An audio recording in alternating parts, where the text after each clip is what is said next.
So this fifth part of the Lent study focuses on Gideon.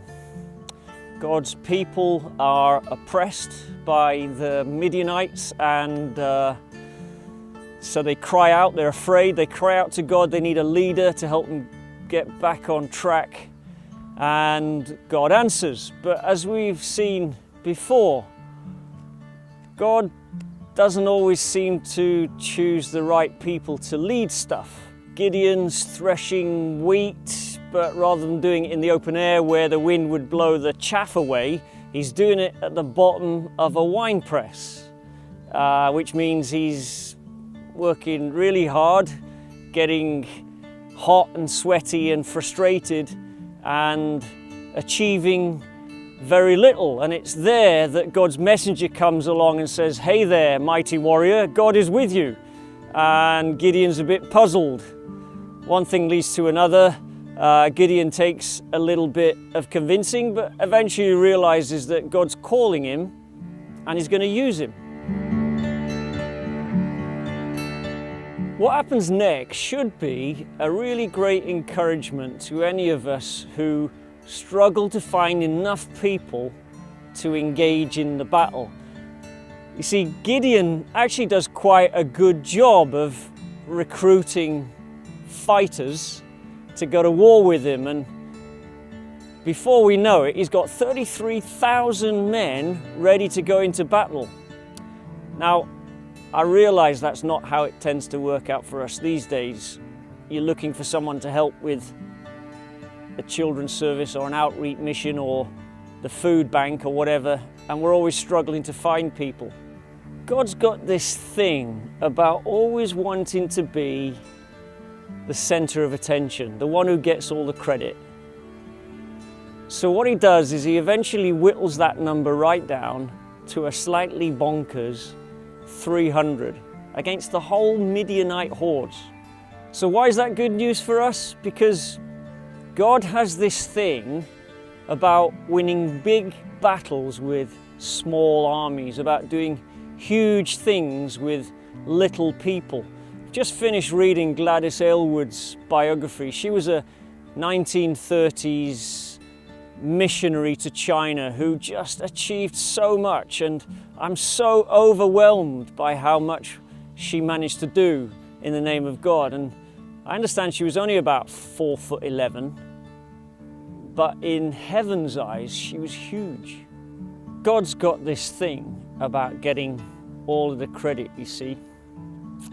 So he tends to choose the wrong kind of people to lead ridiculously small numbers of fighters into outrageously impossible situations, so that when everything's done and the dust settles, everyone knows it was God.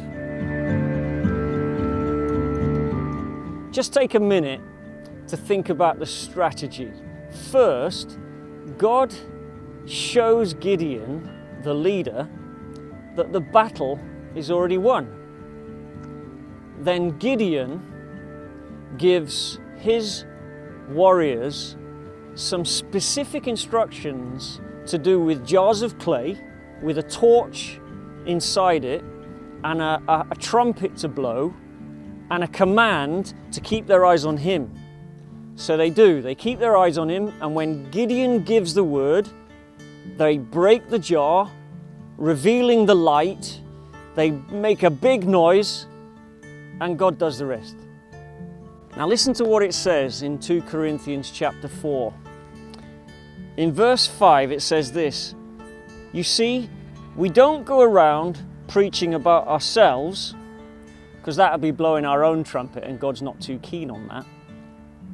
And then in verse 7 it says, "We have this light shining in our hearts, but we ourselves are like fragile jars of clay containing this great treasure.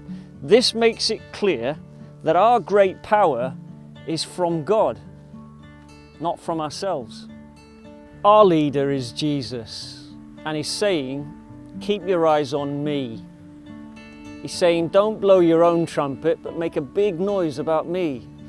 He's saying the treasure is inside you, but even that is all about me, and I might need to break it open a bit so the world can see my glory. But if I do that, that's how I make sure it's really all about me.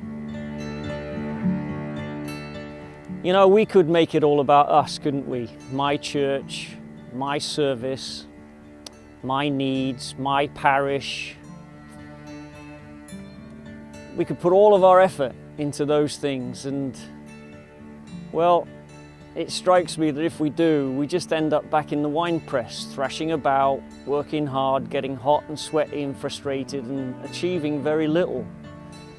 Wigan is going to be transformed by a few fighters who are following and keeping their eyes on the one who's saying, I kinda need it to be all about me, folks.